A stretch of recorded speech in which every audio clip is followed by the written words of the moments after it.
The Browns hire Todd Monken. We discuss Cleveland's lifetime membership and corporate gaslighting, Shedeur in the Pro Bowl, and Belichick somehow not being first ballot, Super Bowl takes, dead sports movies, Marty Supreme underdog stories, Hollywood ignores, plus abs talk, and the Boys Workshop, the wrestling documentary. Let's go. Run this off. Yeah. Hey, Cleveland roots with a reckless style. Take so bold that a flagrant foul. House on the ice, Notre Dame pride. Wrestling talk pop culture ride from rich to Nate. It's full court wild. Sit back, press play. It's flagrant foul.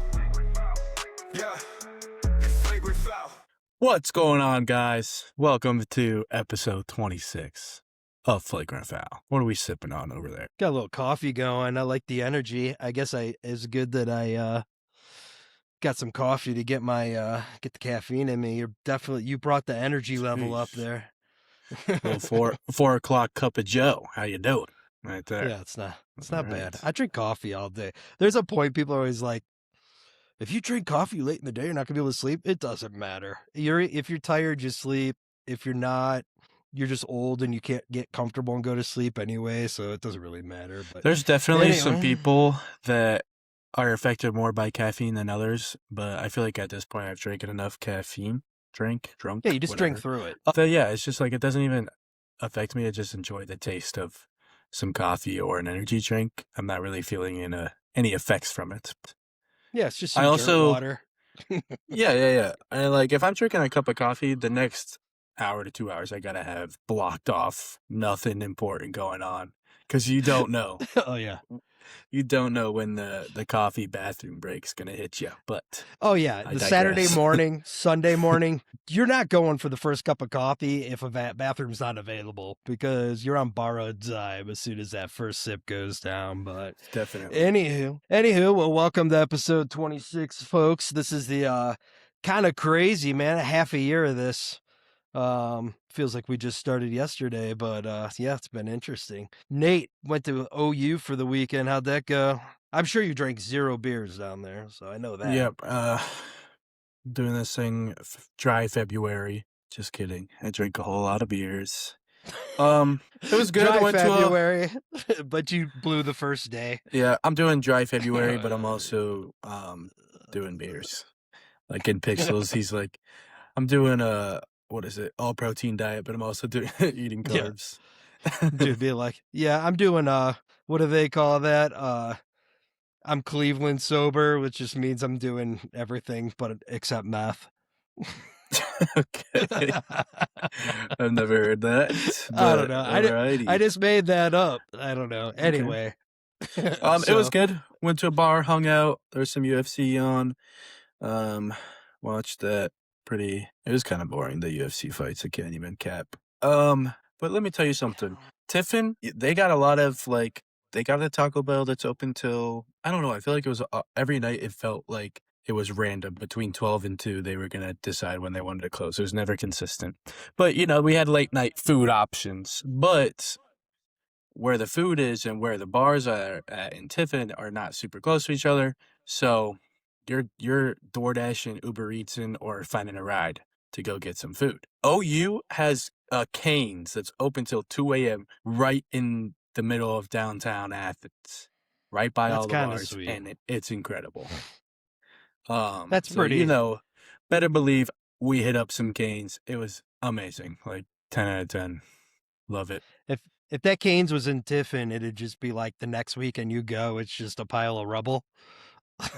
Like the Taco Bell. Dude, for real. They moved Just the knock it Wendy's down. too. The Wendy's was gone. They just Why? moved it across the street. Like, I don't really understand what the point of it was, but okay. But yeah, the Cane's incredible experience. And I don't understand, like, Tiffin is missing out on so much revenue. That's why Double D's, the food, I wouldn't even call it a food truck, but I guess you could say food trailer guy. That's why he does so well, is because everybody can walk to him, and like it's not cheap. But he can charge it and people pay it. You put a Taco Bell, McDonald's, Cane's, Chick-fil-A, except they're not open all the time. But you put one of those right there, and it's going to destroy every other business in Tiffin. Oh So, yeah, for sure. Well, you had the ex pizza guys, did you not? They hooked you up. They weren't That one down. time, but we never went back. Reno's, that was a great experience. So, Yeah, those. but Well, that's cool. How far is yeah, that? That's like 4 hours, 3 no, hours. I thought it was like closer to 3:15, 3.5, but it's actually closer to like 3 hours and some change. Okay, But not it didn't bad, feel too not bad. bad. No. Well, cool. Well, good hang. Well, all kinds of things happen. We have a jam-packed show. The Browns. We have run the full gamut of emotions on the Browns coaching search over the last several weeks. So we were angry. We wanted them to hurry up. Then guys were dropping out, coming off the board. Then the guy that really not one that we talked about much in our group, Todd Monken, that's the guy. That's who we hire. And, in typical our fashion, we reacted emotionally. And then about 24 hours, I think we've tucked ourselves into we like this hire. The bus is loaded. We put air in the tires. We got our snacks, packed our overnight bags, and we're ready to roll to a Brown Super Bowl next year, I think. So I kind of like it. I feel like I will say this initial impressions, so the guy's been around. He's, I think I saw Jameis, Harbaugh, some people saying some great things about him, Saban saying great things about him. Seems to be a winner, a little bit of offensive guru. But, our biggest beef with Stefanski was he was just an absolute cyborg, good and bad, and it made us crazy. Already seeing some emotion in this guy. And I like it, man. So I'll check that one off. The other thing is, we did the last 5 years of the pretty boy coach, Monken in here with the wearing the blazer that Tom Hanks wore in Big and the baggy dude doesn't care. He's there. He's got plenty of self-confidence. He's just walking in the building ready to put his hard hat on. And I kind of like it. So I don't know. What do you think? Yep, I think there was pretty much every Browns fan was like, WTF? Who is this guy? Nobody thought it was gonna be him. Kind of came out of nowhere, to be honest, in my opinion. Like, I know they interviewed him, but nobody else interviewed him, did they? So it kind of just felt like So I they're was just reading interviewing something him just to today. interview him. I don't know if he had any other head coach interviews this cycle, but he did have. So he was getting head coaching interviews back to 2019, and I think last year he had two. So I was reading that today. People are like, "Oh, where'd this guy come from?" Like, now we're giving him a chance. He's just now people are considering from head coach. The last 5-6 years sounds like he's been actually getting a fair amount of interest. So, Okay. you know, So yeah, it kind of felt like a left field decision when the three were Jim Schwartz, Todd Monken, and Nate Scheelhaase. That's how I'm gonna pronounce it. I'm not sure if that's correct. And initially upset also with the news of Jim Schwartz getting booty tickled about the whole situation. Um, I was originally mad, but I think a majority of the Browns fans have come to the consensus that it's actually seems to be good so far.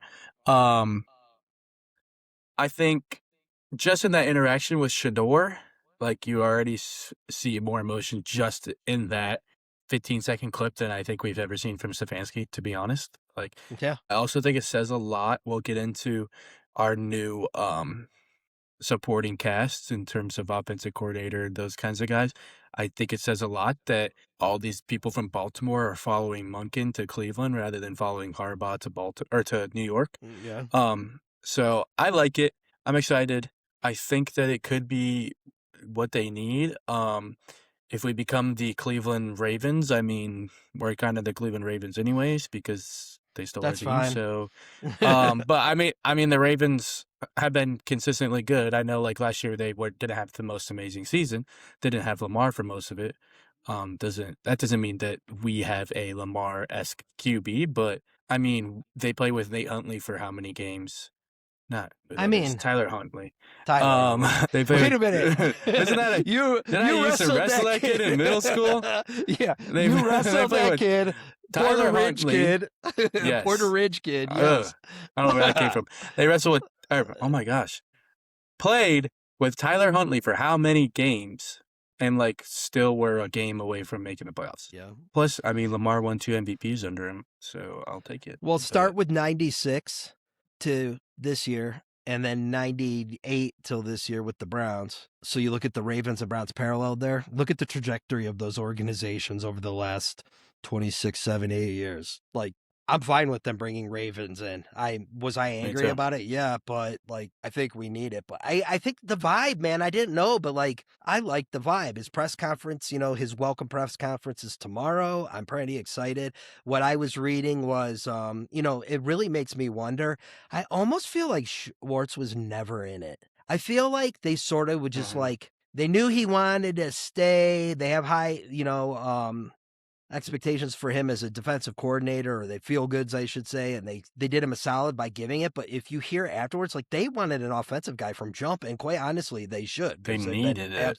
absolutely been butt cheeks. I also heard they really liked Shieldhouse.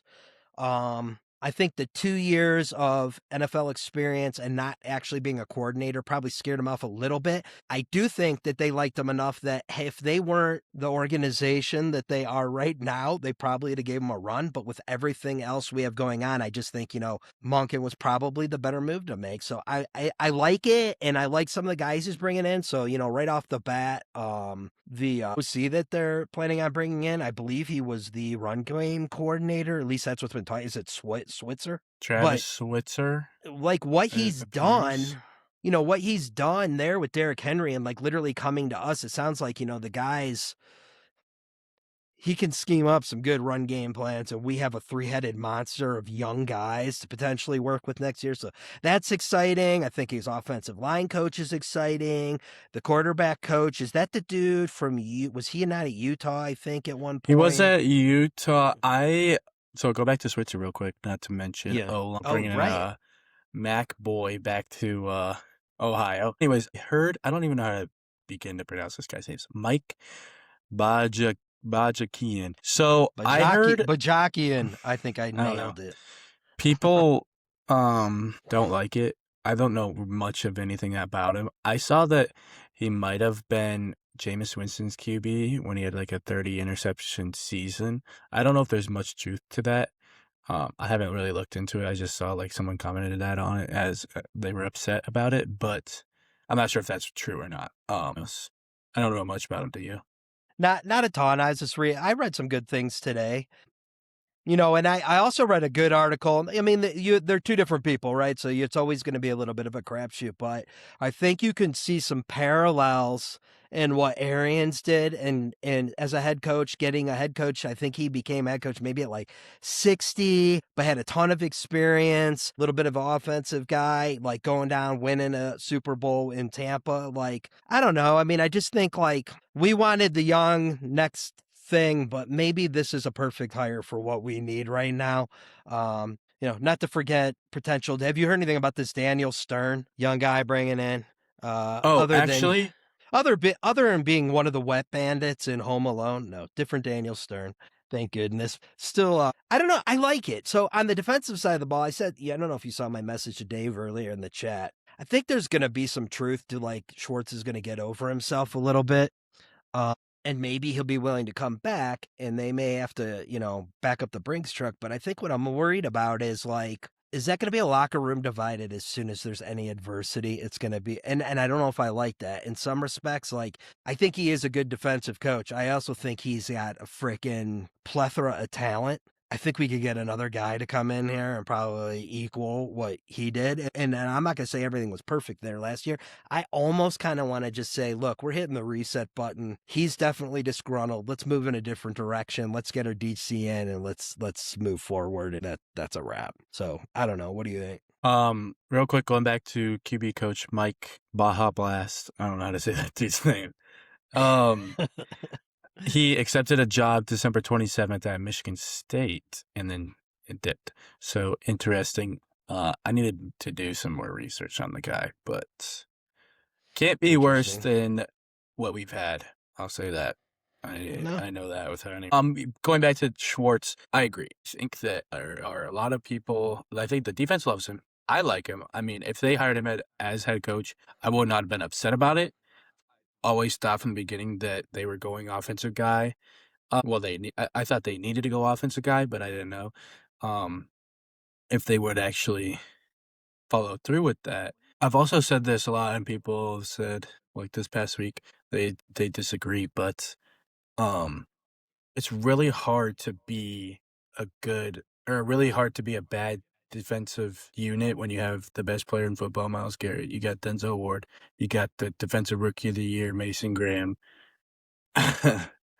Joke. You got Schlesinger, Mason Graham. Like, that's a really good defense, and it's hard to Yeah. be bad. So, I mean, I could coach that defense, and I think they could play just as good, to be honest. Like, if he ends up leaving, like, yeah, it would be sad to see him go, but Monken's been around a time or two. I think that he could bring someone in that would be serviceable. Yeah, no, I totally agree. I don't know, like I said, I'm starting to feel good about it. I'm trying to turn the page on being mad at the organization, and, we had a lot of positives this week, so like I said, the coach, I like his vibe right now, we got him in. I had put on this agenda earlier about Browns gaslighting us with the "We hear you, we're close, trust the process," and it's kinda like, "F you dudes," like, "You have done nothing to earn that with us," but I'm gonna turn the page because this is what we do this time of year. We're going to focus on the Pro Bowl, and we'll see what happens. So, speaking of Pro Bowl, Shedeur. I'll tell you what, man, I like this kid a lot. The fact that he was in the building Monken's first day, the fact that he went to Pro Bowl, and I'm not even going to discuss whether he should be there or not. I'll tell you what, there's people that care about the Pro Bowl game when nobody gave a shit about it because he's going to be there. So I love that. But his comments about going and like there's still work to do, like he's just been humble, and I like it. Before we get into more Shedeur praise, that I'm happy for the kid, like, I think I found a bigger hater than Johnny Manziel. He's specifically just a Cleveland hater. Dude, can Cam Newton shut I knew up? you were gonna say that. Oh my Bro, God. He is such a Cam Newton just douchebag. thinks he's amazing, and like when he got upset about Philip Rivers coming back to Indianapolis instead of giving him a call. Like, brother, give it a rest. I don't understand what his problem is. Let's say you didn't have diminishing talents, right? Here's Mhm. the number. Every time you feel the need to have a dick take and be a hater is exactly why you're not getting opportunities. No one wants to deal with you and your BS. Like he drives me crazy. So please shut up. Nobody cares what you have to say.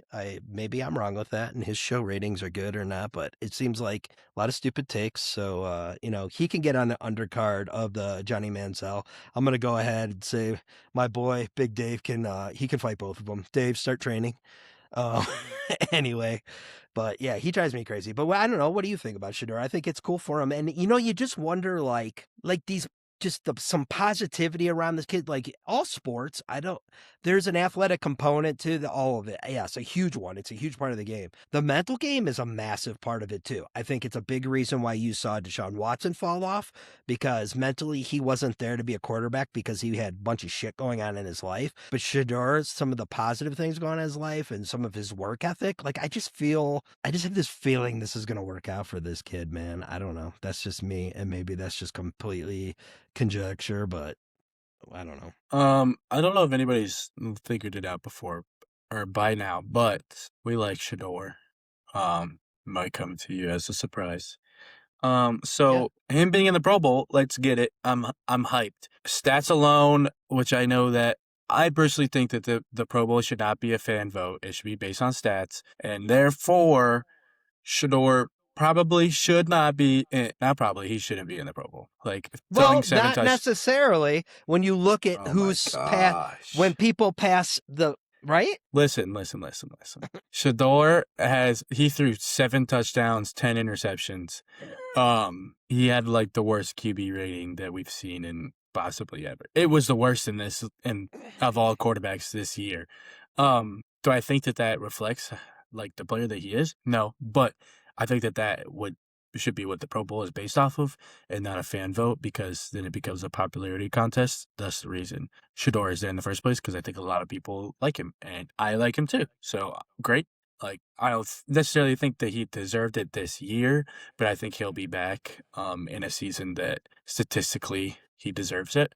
But maybe he goes out there, balls out, wins a competition or two, and people start turning some heads and believing in him. But I don't know. But yeah, I It's know a not lot of all people are gonna fan get vote. You're upset. right. It's majority, But the I other part think. of I don't that really is know. a bunch of people passed. He technically is the starter.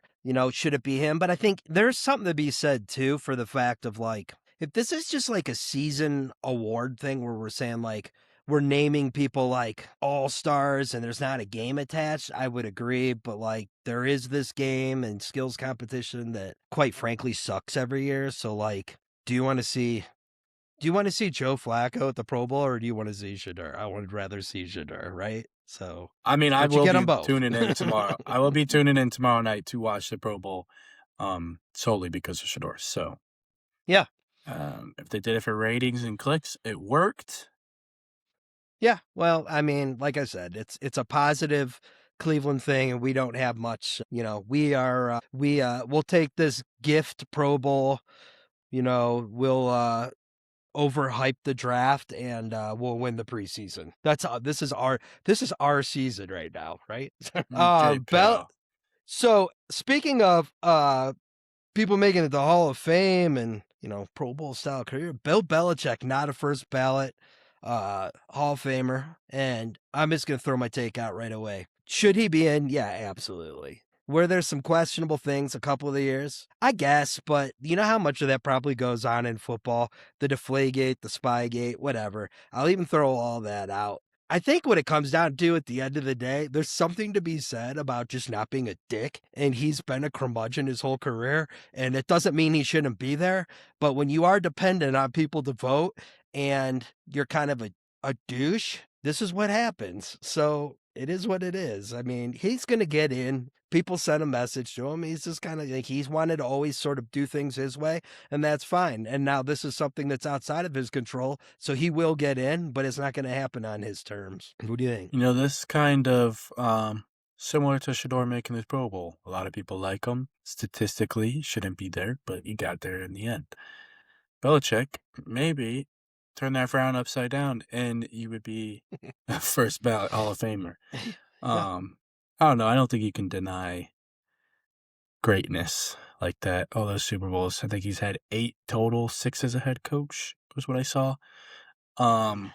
He's the GOAT. Him and Tom Brady are the GOATs. Say what you will. You can't deny the success that they've had. I also feel like maybe his what's it called? Failed experiment in Chapel Hill played Yeah, a a little bit. role. I don't think it should have, but I could see that being potential. I mean, here's the thing. Let me remind you of something. You're born and bred in Clevelander, and Sure. for 31 other sports franchises, non-sports fans that have an opinion, yeah, you should all be like, Bill, this is an outrage. He should be there.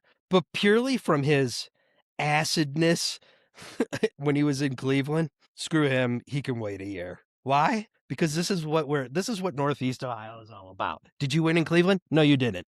Did you beef on my boy Bernie Kosar? Yes, you did.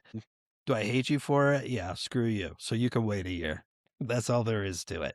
And it's kind of like this is a little bit of a sign of the times, and he absolutely should be there, and he absolutely was a hell of a coach. You didn't live through that. The amount that people hated him and wanted him out of here, it's a remarkable the career he had after leaving Cleveland, because he went down in a ball of flames and people could not stand Bill Belichick, and that's probably something, it's something that you had never seen. So it's this interesting take, but Super Bowl, real quick. What do you think? I'm going to just give you my take. I think Seattle, and I'm rooting Seattle because it's going to hurt too much to watch Vrabel win a Super Bowl. And then I would say the other thing is for Sam Darnold, I'd like to see him get a Super Bowl for a kid that kind of went through it there. So that's my pick. With both my head and my heart. What do you think? I think that it's going to end up being Seattle. That being said, I hope both teams have fun. I hope you enjoy yourselves, guys. Just take it. Seriously, Make sure you take in the moment. If they could both win, that would be great. Like, this is probably the first Super Bowl in a while that if not ever, that I've actually I don't care. I want it to be a good game. And at the end of the day, I don't care who wins. I don't dislike either team. I really like Mike Vrabel. I've said it a million times that he should be coaching the Browns. And the Browns are full of these Ivy League geniuses. So I think it would be great for them to have to swallow that pill of we let Mike Vrabel go and he just won a Super Bowl.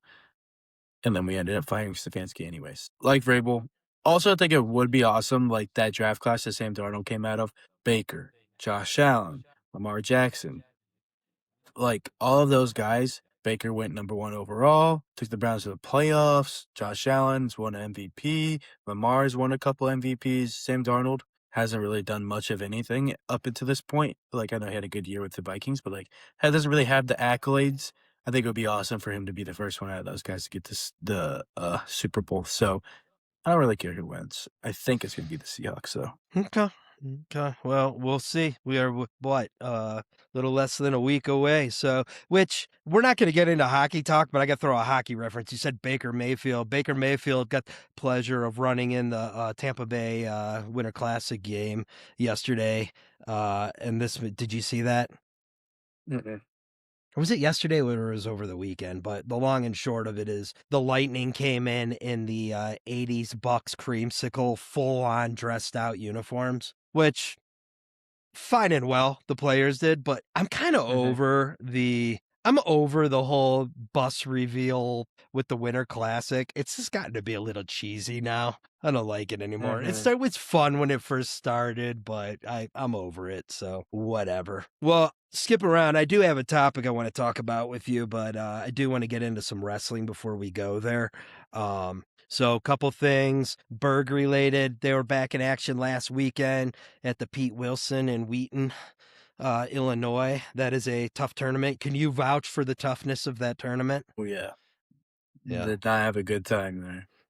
Yeah, it's a bit of a brutal tournament, and it's tough. But I think they had a couple guys. So was it Colin? Is he 33 or 25? I think he got a couple wins, and then Austin, their 84 or 74, I think had a couple wins. So a couple guys with a good showing, but otherwise, yeah, tough as usual. A week from tomorrow, they got Muskegon. Kingham. I know you always yell at me when I say that wrong. Because Muskegon is another school. I know it is. I messed it up.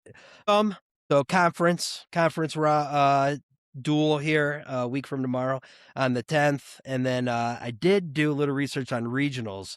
We're in Indianapolis on the 27th. So, my earmark yet. That could be a KLU rendezvous one. Guys, I was just thinking that. Yeah, you guys could go hit that one up for the weekend. And then on the women's side, there had a couple good, having a couple good showings, but the women had 2 placers at Indiana Tech last weekend. Forgive me for not having their names, but this was solid first season. I feel like there's been some steady progress out of the women's team for a first-year program, so definitely I think would help with the recruiting. So good for them. And then big stuff in the D1 level. Ohio State, Iowa this week. So I hope Ohio State puts it on Iowa and shuts up Dave and Mark. Iowa took 2 L's. I think they lost to Minnesota. No, they lost to Minnesota, and then I think Cornell took 2 pretty tough L's. It was Oklahoma and I can't remember. Iowa State, I think they took the L too. So, yeah, kind of a rough weekend for those 2, but 2 back-to-back weekends of some good stuff. I think we got Ohio State, Iowa on Friday, and then the next Friday is Penn State. So, really hoping Ohio State can knock Penn State off. Would be cool. Some guys are going to really have to show up, but I'll tell you who looks like just absolute juggernaut? He's got to be in the Hodge discussion this year is Jesse Mendez. Dude's just freaking dog shit not people this year. Just freaking absolutely ragdolling some people. So, he had a huge win over Brock Hardy. He was at a week ago. So it's pretty, he majored him. So that's, I think, the pretty definitive. Any wrestling input out of you, Nate? I really have not been keeping up with the college wrestling, to be quite frank with you. I'm going to need you to come out of the layer. I do have a question. This is a good Shedeur Sanders or Deion Sanders, quite frankly, / wrestling take here. So you've heard the whole, what is it? Look good, feel good, play good, pay good. Yeah. Have you heard that? Sure. So going with wrestling, I will contend I absolutely agree with that. Maybe not on the pay side because nobody's getting paid on wrestling side, but there's something to be said about if your shoe game, you got you're getting ready for a big weekend of wrestling, you go get the freaking, you get your hair cut, you get the shoe game going, you're feeling good about coach just got you guys all some new warm-ups. You're feeling fly, so the warm-up's good, the energy level's good. You go out there, you let it fly. Would you agree with that? I think there's some truth to that. Yeah, I would agree that the drip definitely plays a factor. To an extent, like if you're just really good, you can like clown on some people, pull out the mat flexes. So it Yeah. depends. Um, but speaking of that, I think like you can really tell who you're wrestling next, like if they're gonna be good or not, based on what they're wearing. And like I said, if they're wearing scrub shoes, you might be able to think that they're gonna be bad. That's not necessarily true always, but 95% of the time, if you're wearing scrub shoes, they're probably not good. But if y'all are rocking double knee pads, you're garbage. Like I already know. I don't need to see you wrestle. If you're wearing double knee pads, hang them up. Get I into feel something like different. I feel like going the other way has definitely changed. Like I think like if you went back to like 2000 to like 2015, 16, 17, all in there, and you were pulling out the old school Rulons, or you even found some Colots somewhere, or even were just rocking some of the cooler Nike models, things like that. Definitely was like, oh, okay, this dude's a dog. But then that sort of changed because the shoe game got too popular. You'd see like guys that would be like had like 400 pairs of shoes and just like you had like every cool pair, but that's literally all they had. What do you think? That sort of has jumped the shark a little bit. I feel like it's calmed Shark? down a little bit. Yeah, that's an Is it? expression that's before your time. For all you kiddies out there, let me Jump explain the shark? okay, so this is how this goes. So have you heard of the show Happy Days? Okay, so it's a super popular show in Milwaukee set in the 70s, right? And it was Yeah. super popular. It was good. It's Milwaukee. It's like mid-sensibility. It's like, middle America, guys hanging out at the frickin' shop, that kind of shit, right? And then towards the end of it, when they ran out of ideas and it just became a bad show, they did a trip to California. And the main dude on there, Henry Winkler, which was also Klein, back in the day, he was cool greaser, leather jacket guy, the Fonz. They went to California and he water skied and jumped a shark. And it was like the worst episode. And people are like, okay, this show needs to end because you've run out of ideas. So then they coined the expression jump the shark. So if you ever hear anybody, that means it's kind of like it's run its course, it's over with. People are just kind of like, it doesn't make sense anymore. So I'm glad I could break that down for you.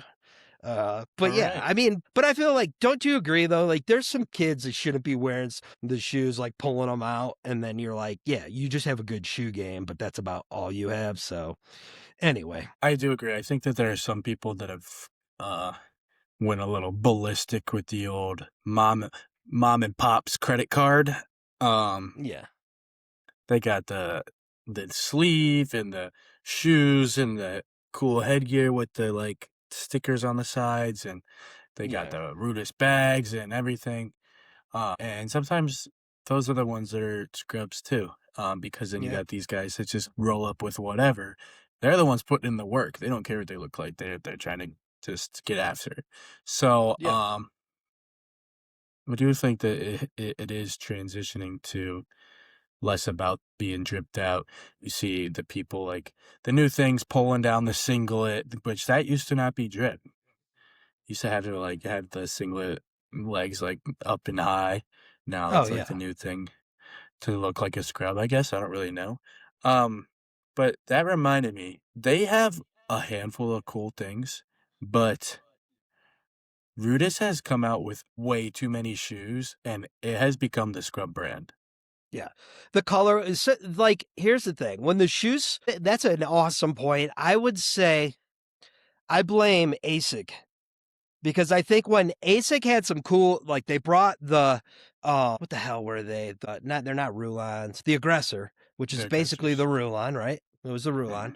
And they were cool for the first few years. Like you had the plaids, and there were a couple of like the gray with the oranges, the blues. But when they started doing the superhero motif on the shoe, that's when it started to go downhill. Like they had like the superhero ones, then you started seeing like you got Rudis was pulling out like we're doing the Italian stallion ones and things like that. Not cool. Not cool at all. When they were doing like the Dave Schultz, like when they first came out, those were cool. The And then Sly they just Fox. yeah, but then they started like way too many colorways, which that's the one thing I would say Nike's done a good job for the most part of keeping it relatively simple. I don't like the Tawas or the Furies, but like the Inflicts have always been a dope shoe. The Freaks The are a new dope ones are shoe. growing on me too. The new Inflicts. Freaks are the best shoe. Don't Yeah. But yeah, I think that, and like it's not necessarily bad. I don't like that there's 400 different colorways for the Rudis Alphas. Yeah. It's insane. Like I don't get it. But I also think like they're the wrestling brand at this point. Like they don't do anything else but wrestling. And Yeah. their shoes are the most like affordable comparatively. So as a new wrestler, like just trying to find something to wear, like you don't really care. Rudis has become like that affordable brand. So like that's Yeah. cool. But I just think like they've gotten a little overboard with it. Nike's still the GOAT. I'll give them this. If you're just going simple, like gray, black, white, just basic shoe, you go up to Dick's. What Rudis can provide you is head and shoulders and an affordable shoe above the Matte Flex. Oh, definitely. Like the Matte Flex and the Adidas HVCs, like those were the scrub shoe. They're like the beginner shoe, and now it's become Rudis, and like Rudis are definitely better than those, but they need to simmer down. Yeah. So I fancy somebody who's bought, like one, maybe two pairs of wrestling shoes ever. Times 50. Fancy myself a bit of a wrestling shoe connoisseur. So I'm gonna hit you with like my top 3 all time, but you also are never gonna find them. We should do a top 5 wrestling shoe since we're on the topic. I can rip a list real quick. All right, let's do this. I'll do top 5. 10. I'm gonna do. You can do 10 because our list. I'll do 5. I'll do 5 with a couple honorable mentions. But my top 5 are going to be this. The top 3 right now, you're never getting. And then I'm going to do 2 that you can still get. So if you want to go 10, but just bear that in mind. So number 1, I'm going the Illinois Colots. Those are so dope. That's number 1 on my list. Number 2, I'm going the TWRs, not the new ones. The TWRs with the original sole that you had forever, that you had to like, the ones you had to get straight. So all the ASICs are made in China, except for the TWRs. You got to special order them from Japan. They are a mofo to order. You got to use all kinds of translators to read the Japanese right. Like you can't find a site that just clearly says here order. Pain in the ass to order. Those are sweet. And then I'm going to go the like 96 John Smith Adidas.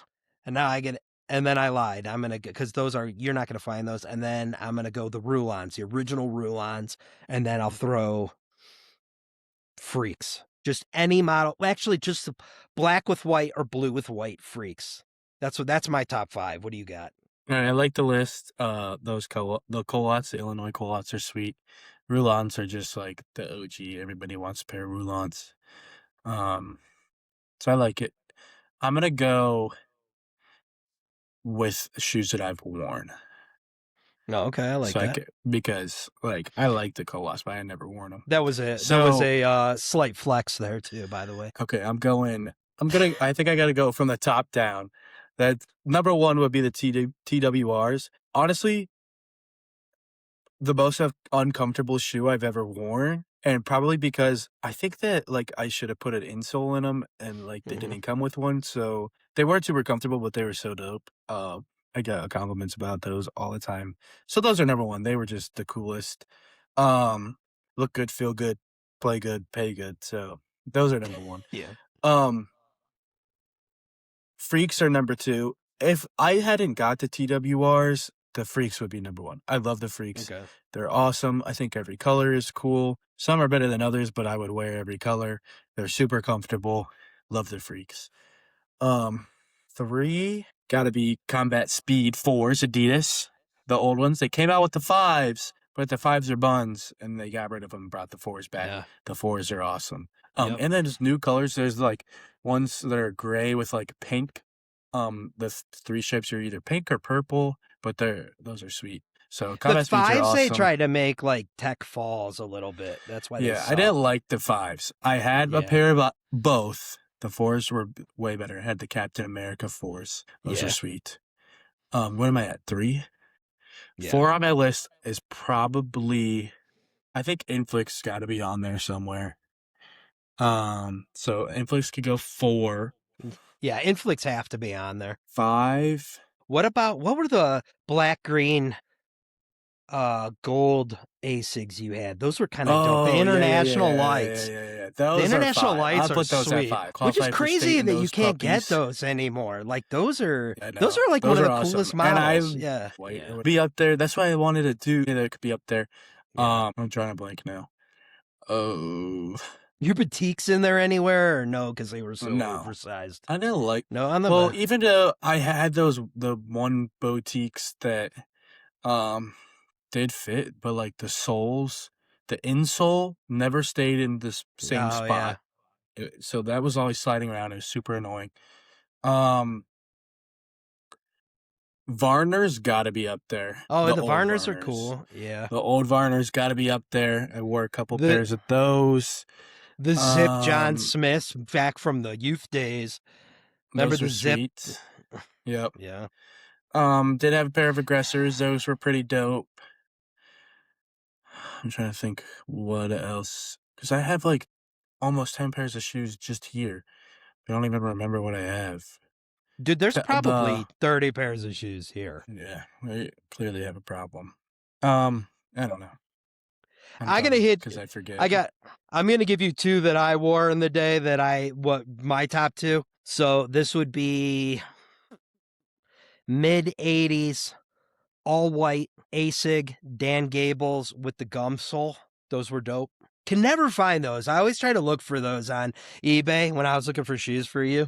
Never could find those. And then I would say the very first split sole, the blue with the white, they didn't have the rubber flap. It was just pure fabric. They were super comfortable and like the most flexible shoe. Those were great. Those were also like, if you were a leg rider, game changer, dude. It's like basically wrestling in grippy socks. Those were sweets.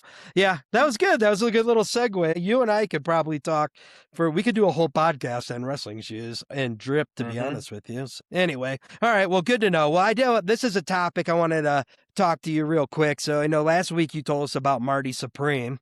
And so true story, set in the 50s, I believe, Timothy Chalamet, about ping pong. And it got me to thinking, like, other than like some like indie or deep cut movies, like, is this a death of the sports movie? Like, where's our Invincibles? Where's our Rookie? Where is our Rudy? Draft like, day. Yes, like, just not even like.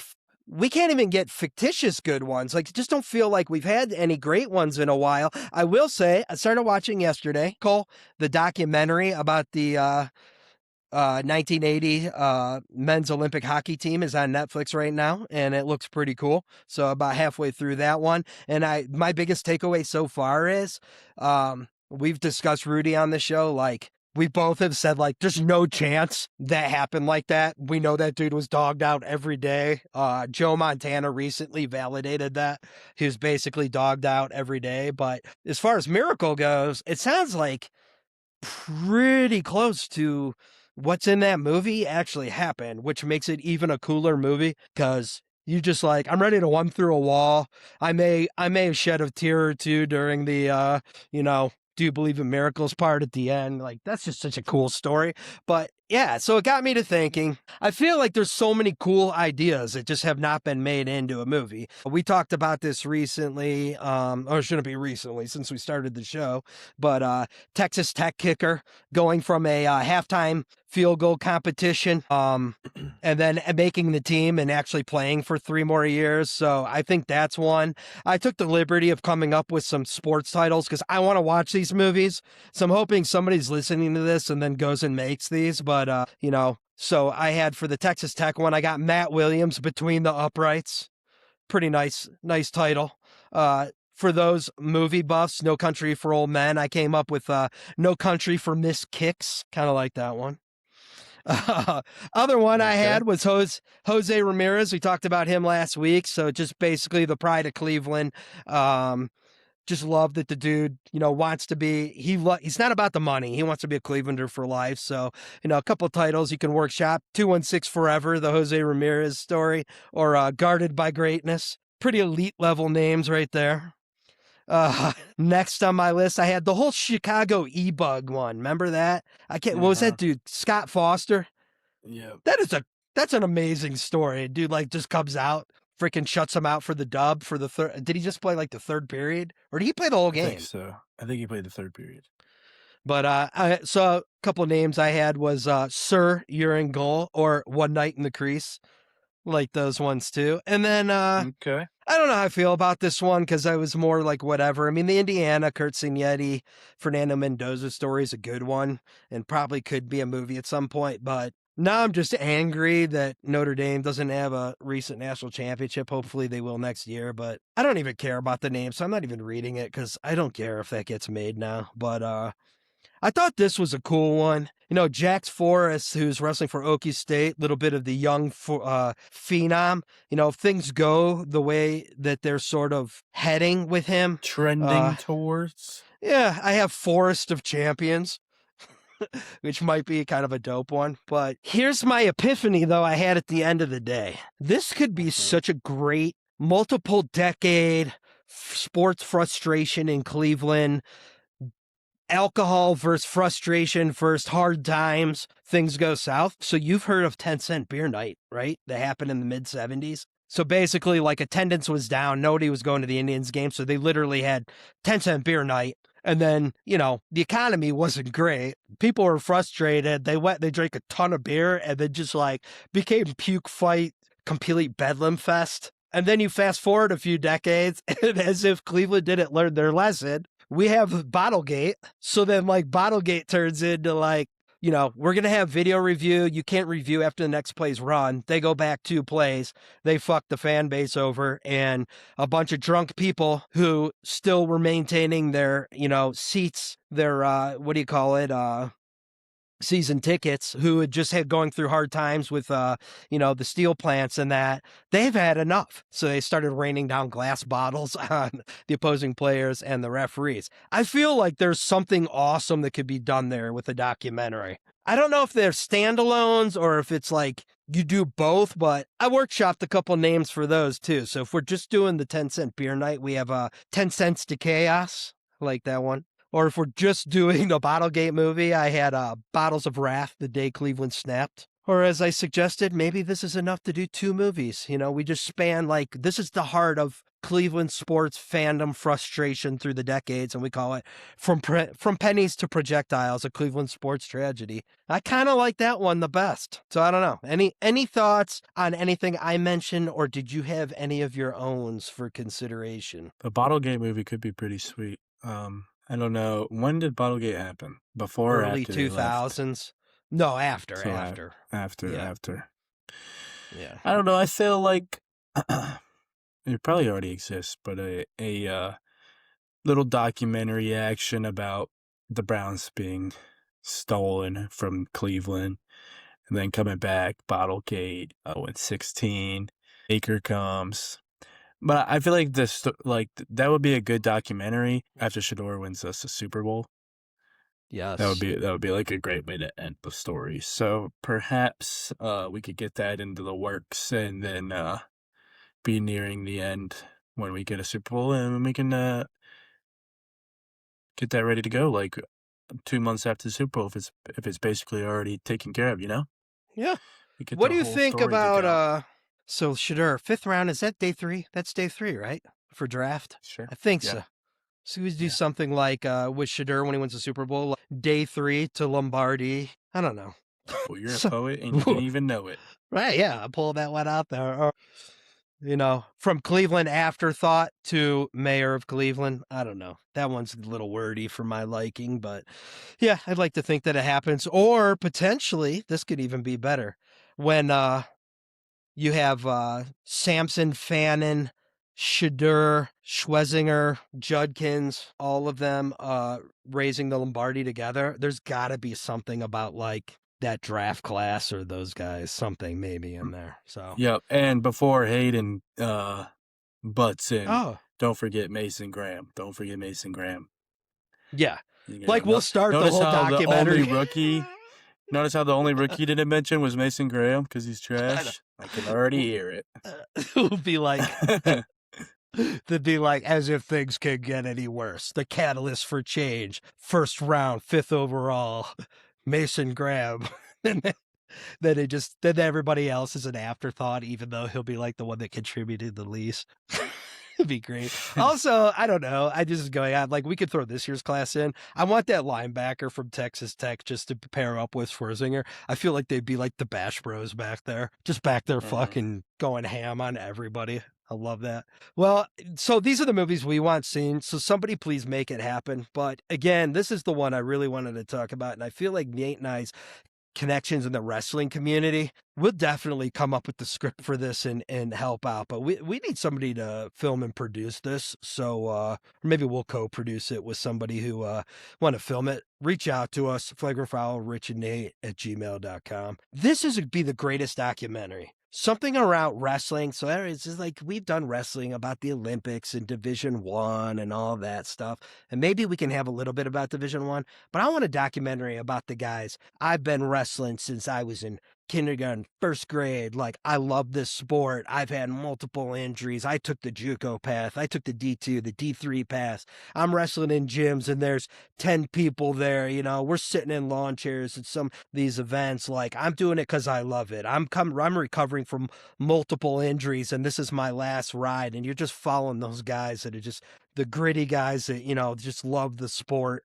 It's a couple names. Still on the mat. I like that. Chasing the mat life, Beyond the Bracket. So those are a couple good ones. Maybe we could maybe we get some rights from Bird to let us like follow a guy for a season along with some other guys. Film a season. Yeah, couple. It's just too bad that we didn't think about this. I feel like AB would have been like the best guy to like chase him through. All the way to like, nursing all his injuries through his like, his what do you call it, +1 year and all that. A good character on and off the bat. That would have been a good one. I say. What do you think? That's a good idea. Let's do it. I would watch that movie. You got enough cameras. We could start filming tomorrow.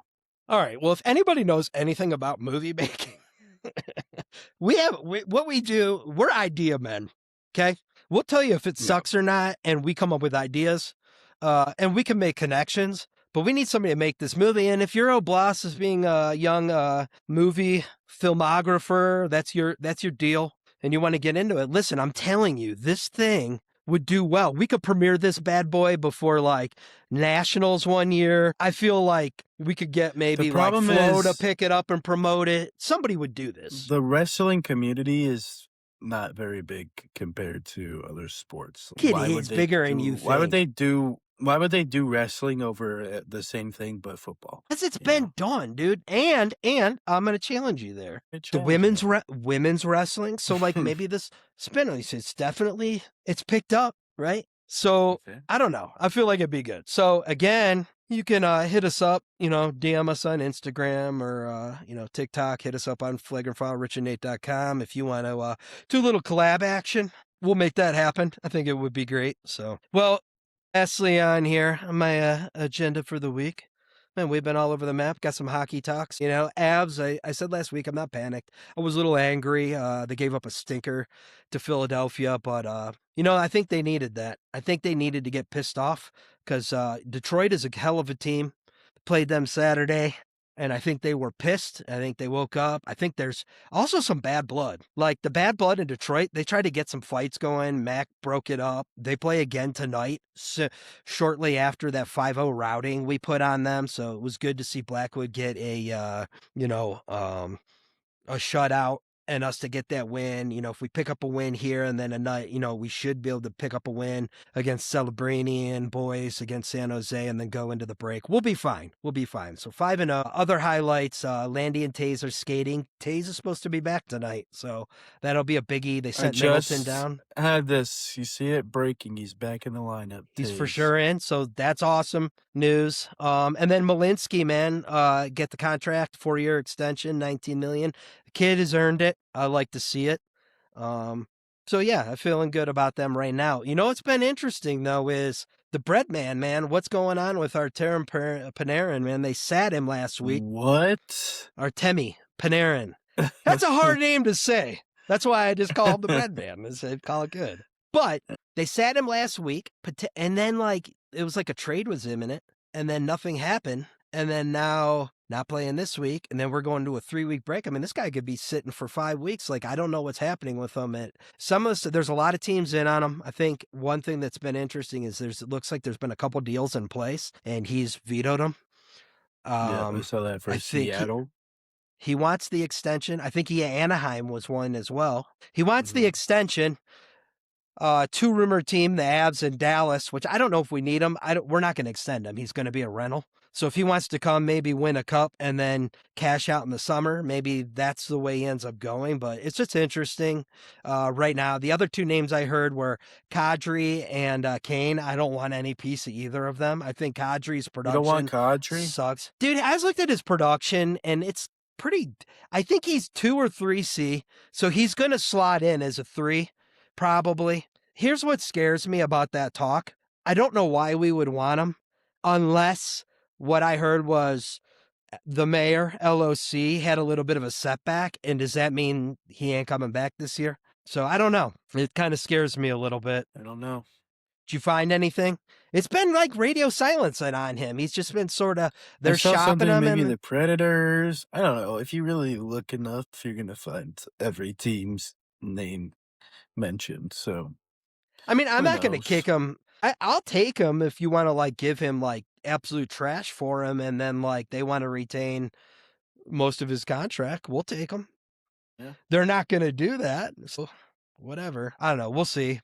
Can I also, before we wrap the show up, I got to talk. So me and Beans, we went for a hike this weekend, and we were done. We hit up this brewery, and the Avs game was on, so I watched the 3rd period of it. They were freaking boat racing Detroit, and it was great. But it's cool if you're from Colorado and you're having a couple beers, and that's not your sport, and you're just like, oh, well, it's hockey, and we have a team. I'll watch and root. When you clearly don't know anything other than the team's name is Colorado Avalanche, please shut the fuck up sitting at the bar. You're literally just sitting there trying to have conversations with guys. This dude's over there just oh yeah, I don't know who that guy must be a 5th or 6th liner. Yeah, well, we don't have those, bro. So maybe stop talking. Then you're talking about this guy must be just somebody that they must have brought up from the minors. It's Parker Kelly, who, he's a stalwart this year of the Avs lineup. So you don't know what you're talking about. And then you're just proceeding to dog on how it's a good thing that Wedgwood's having a good game because he's been terrible this year. He had a bad last game. Was in goal. Yeah. First of all, he's not playing, bro. And then secondly, he had one bad game and then he's been awesome this year. So it's just know your limitations.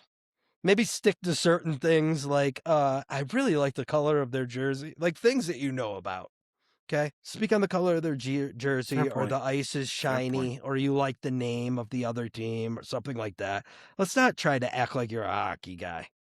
Okay. Because I'm just sitting there looking over, trying to catch eyes so that hopefully he tries to talk towards me so that I can just come correct, set this guy, let him know what's up. Be like, dude, I have a podcast. But you do not want to talk ball with me right now.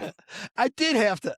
You want to talk puck? Well, I'll talk puck. I did have to chime in, though. After the 4th Wedgwood reference, I was just yeah, that's Mackenzie Blackwood. And it is great that he's having a good game. But get your just shut your mouth. Put a little hey, well, to be fair, Wedgwood did not allow a goal in that game. So, kind of, I mean, that's fair. Glass half full, glass half empty kind of point of view there. Yeah, he was a backup. So if you do want to say double shutouts, We could call it I that. mean, That's yeah. great. I mean, you can't sit here and say that he was having a bad game. That's fair. That's fair. Oh well. What Barrow the rascal will be coming home in 2 days, so it should be out of your hair and into mine. So Yeah, good luck with that, buddy. yeah, we'll bring the little It's ball I about hate. time I got a little vacation. The little ball I Jeez. hate will be home for Ball Swinger's birthday, so I'm sure we'll look. Ball. That's sorry.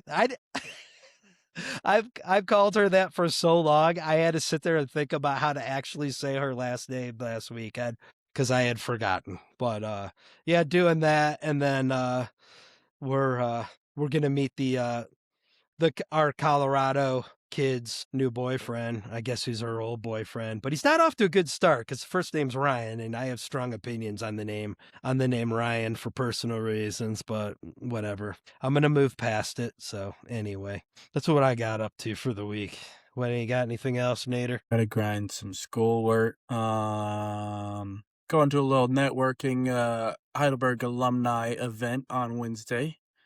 That'll be sweet. Pretty pumped for that. And then hopefully going to watch Cade wrestle on Thursday. I still need to text them and make sure he's wrestling, but Well, he I'll be there if wrestled he is. end of last week or over the weekend, and I know he had a pin, so he continues to be a dog. So good luck to him. I'll be interested to hear how it goes. When you're at the networking event, if you run across any prospective graduates that are interested in producing Playground File with Rich and Nate's documentary on wrestling, make sure they'd he hand out a couple business cards or so. Yeah, might have to hook that up, but that's all I have for this week.